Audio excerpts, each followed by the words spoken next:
Vamos lá agora para a próxima última apresentação do professor Carlos Frederico.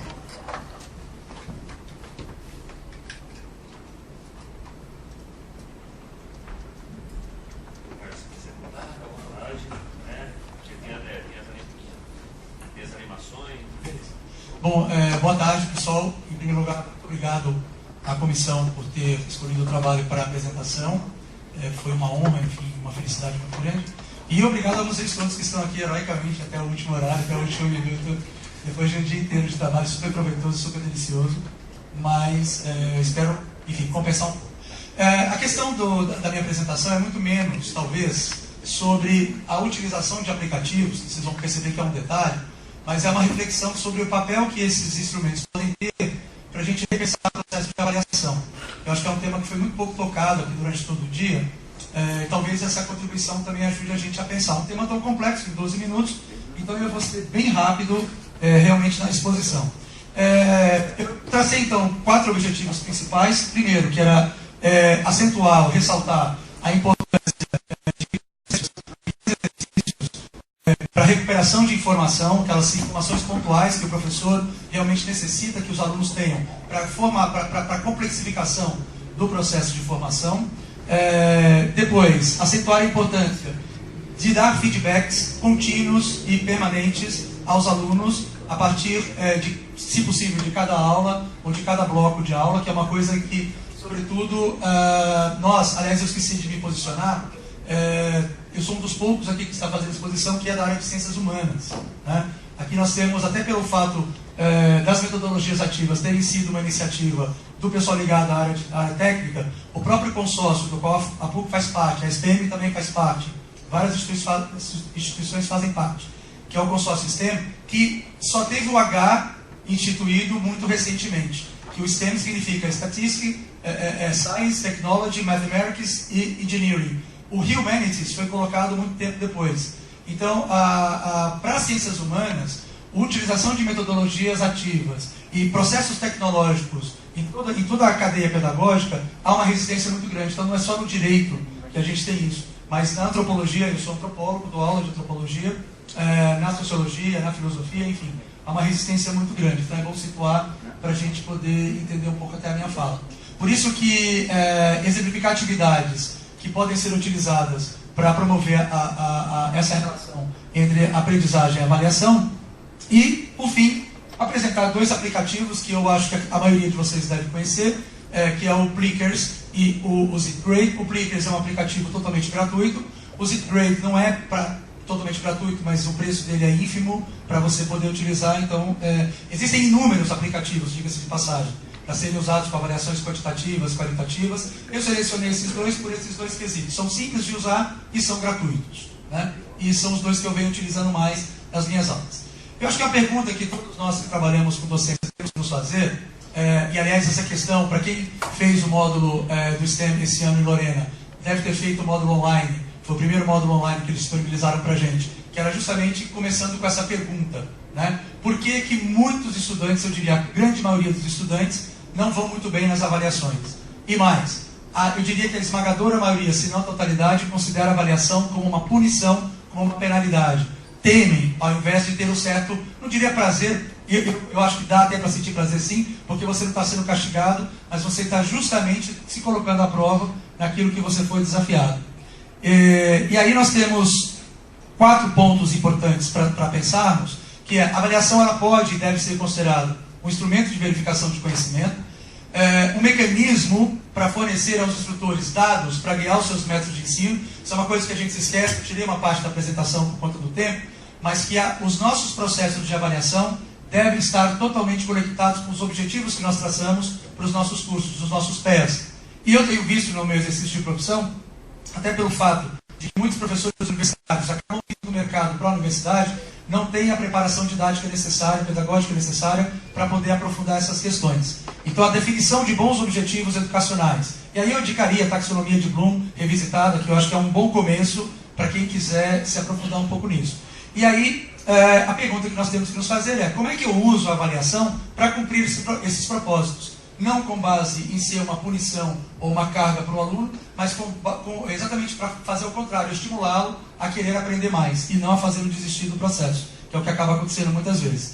E aí a ideia de, se nós falamos de uma aprendizagem significativa, é importante que a gente também entenda a avaliação como significativa. Então esse ponto é um ponto que eu acho fundamental nesses processos, né?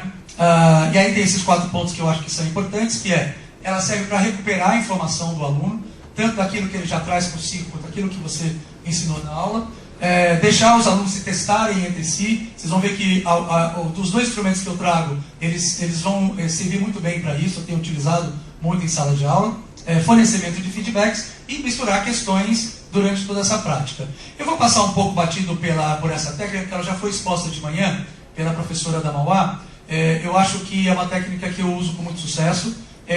Eu acho essa técnica uma delícia, que é a técnica do quebra-cabeças. Depois tem as referências de sites, de onde vocês podem pegar. Ela foi criada na década de 70, eu só queria ressaltar sobre ela esses 3 pontos que são fundamentais. Ela é excelente, não só para a recuperação de conhecimento, para a construção de conhecimento, mas para a solução de conflitos. Então é importante que o professor, quando for formar os grupos, ele pense na diversidade étnica, diversidade de gênero, diversidade de habilidades, enfim, uma série de competências aí que eu acho que são importantes quando você pensa essa técnica, né? E, sobretudo, isso aqui que é fundamental, que é muito pouco falado, é uma técnica que ajuda muito a formar a relação entre parte e todo.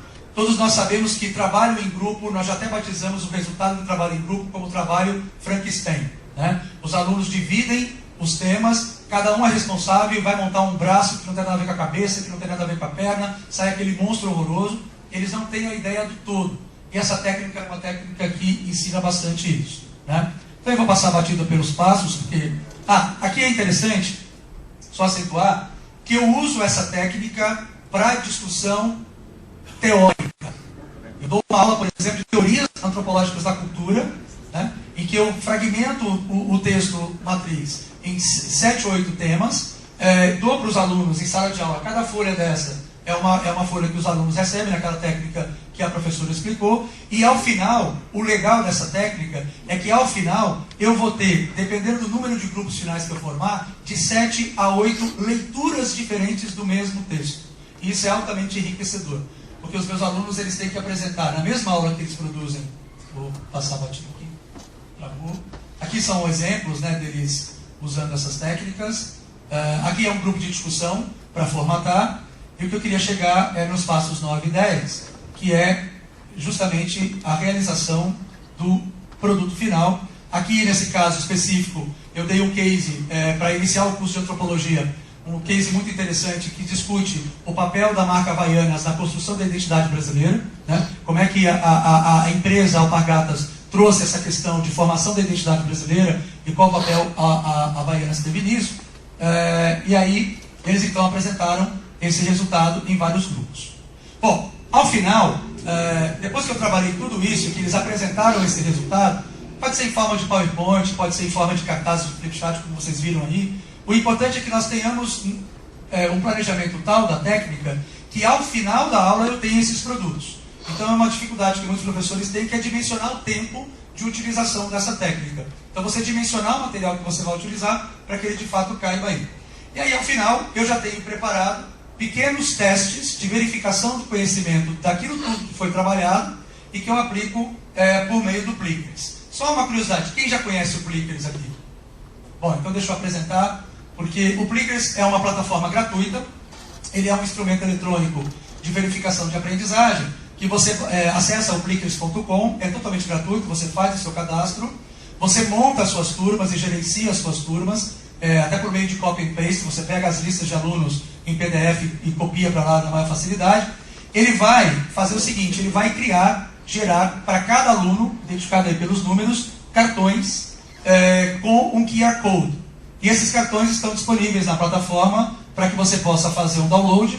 Esse é o desenho do cartão. E cada aluno recebe um cartão diferente. O próprio desenho do cartão já está associado ao número do aluno, né, que já vai estar cadastrado lá. E cada lado que o aluno levantar, vocês podem ver naquela foto ali, cada lado que o aluno levantar é uma resposta, é a letra da resposta correspondente. Ou letra A, ou letra B, ou letra C, ou letra D. E aí o que acontece? Quando você joga a pergunta na tela, você pode gerenciar as perguntas pelo seu equipamento de celular ou pelo tablet. Ele entra conectado online com o computador e projeta a tua pergunta na tela com as alternativas para os alunos responderem. E a partir daí, você então, como está essa foto aí, você escaneia essas respostas passando o seu celular, a câmera do seu celular, ela vai captando as respostas dos alunos em tempo real e vai te projetando, aqui é um exemplo, né, da atividade, e vai te projetando na tela os alunos que acertaram e os alunos que erraram, né? Então isso é muito interessante. Você pode, se você quiser, existe ali um hide answer, que você pode esconder, porque eu cometi essa gafe logo no começo, você projeta isso. O primeiro aluno que acertou, todo mundo vai atrás daquela letra, então você acaba com a atividade. Então se você apertar o hide answer, então só vai aparecer um tique ali que o aluno respondeu, para você controlar quantos alunos estão demorando a responder. Mas o mais interessante é que você gera um gráfico depois das respostas que os alunos deram. E é com base nisso que o feedback é feito. Eu vou pegar as questões que os alunos mais erraram, que mais alunos erraram, e vou enfatizar um pouco a revisão disso. Para finalizar, eu acho que um minuto.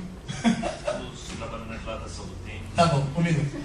Para finalizar, o outro aplicativo que eu utilizo também, que é o ZipGrade. Esse não é totalmente gratuito, ele te dá um demo de 100 operações que você pode fazer, mas ele é bem baratinho. Para Android são $6 por ano, para iOS é R$50 para a vida toda.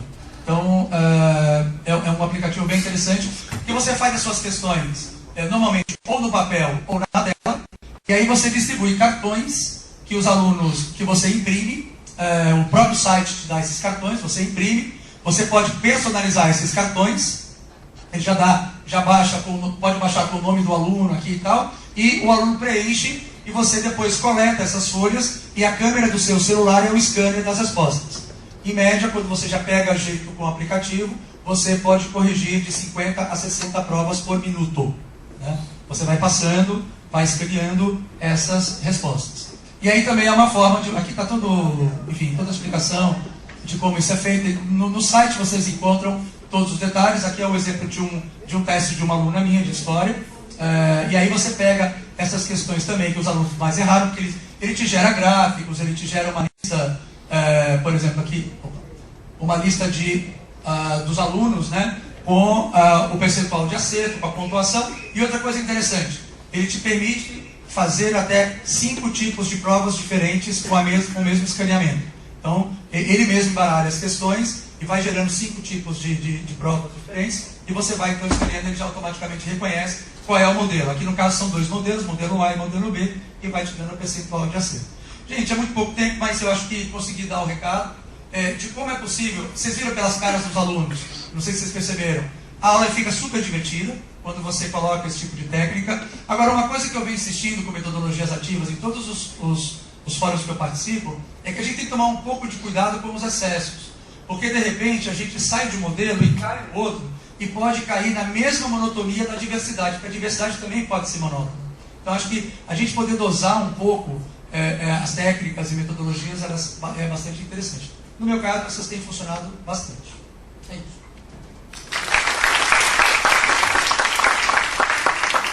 Podemos então, professor Fred, muito obrigado. Podemos então abrir para perguntas. 2 perguntas. Só porque o professor Fred foi o último. Está todo mundo cansado. Professor, obrigado aí pela palestra, muito interessante, muito bacana.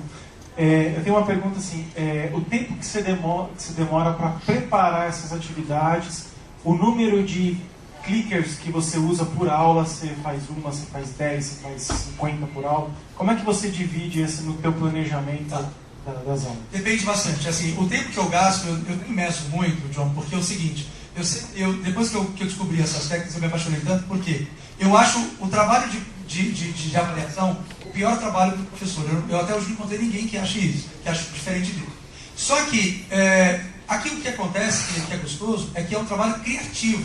Ou seja, você investe muito mais na criação das avaliações, das questões, das provas, do que na correção, que é um trabalho mecânico, né? Então esse é um ponto. Então eu gosto muito de investir, até porque ao preparar a aula que eu vou dar, o tema que eu vou dar, eu já vou pensando nas questões que eu vou colocar depois para dar esse feedback para os alunos. Então, eu já considero isso como tempo de preparo da aula. E aí, com relação ao número de questões, depende. Tem técnicas como a do Blickers, por exemplo, que às vezes eu separo uma aula inteira só para isso. Por exemplo, essa técnica ela se mostrou muito útil em duas situações. Revisão de prova. Então, você prepara questões para você poder revisar matéria para uma prova, por exemplo. E uma coisa que eu uso muito nas aulas de antropologia são pequenos curtas-metragens, pequenos documentários. E aí, geralmente, quando você projeta um filme, todo mundo está acostumado com isso, você só vê o aluno roncando dormindo na sala, né? E aí, o que eu faço? Eu projeto o filme e, no final, eu também faço algumas 10 ou 11 questões sobre o conteúdo do filme para verificar quem estava prestando atenção realmente. E eu já coloco no meu plano de ensino que isso tudo faz parte de um processo de avaliação continuado. Ou seja, ele não vai ter nota se ele errou ou se ele acertou ali. Ele vai ter uma pontuação de participação, de maneira bem objetiva que eu tenho, de controlar quem está participando e quem não está participando. É diferente de você olhar para a cara do aluno e dizer, você estava na minha aula ou não estava na minha aula. É diferente. Mais uma? No fundo. Pode ser daqui? Pode. Eu me preocupei muito quando você falou em resistência, Fred, por parte do seu alunado, etc. Quanto tempo você levou para vencer essa resistência de um ambiente tradicional? Não sei se você vinha do ambiente tradicional, a sala naquele formato tradicional, né, o professor na frente, etc. Quanto tempo a sua transição para novos métodos? Então, nesse tipo de técnica que eu estou utilizando, até porque eu também sou neófito nisso, eu sou iniciante, eu comecei a fazer isso em 2015, né? Então eu estou ainda, por isso que eu coloquei, quando eu mandei o trabalho, ainda são experiências que eu estou executando, até para poder avaliar isso depois, escrever um artigo, alguma coisa assim. Então eu tenho percebido muito mais resistência, quando eu falei em resistência, dos professores do que dos alunos. Sobretudo professores de ciências humanas, né? Porque o cara que é formado em antropologia, ou pela USP, pela PUC, pela Unicamp, etc., são pessoas muito acostumadas às lectures, né? A aula palestral. E não estão muito acostumados a esse tipo de dinâmica. Eles acham que estão sacrificando conteúdo em detrimento de outras coisas, quando na verdade, quando você dá uma lecture que o aluno dorme o tempo inteiro, você também está sacrificando conteúdo. Você não está atingindo o seu objetivo. É isso que as pessoas têm mais resistência a perceber. O aluno não tem tanta resistência, não. Tá. Acho que é isso, professor. Muito obrigado. Então, eu vou convidar agora o professor João.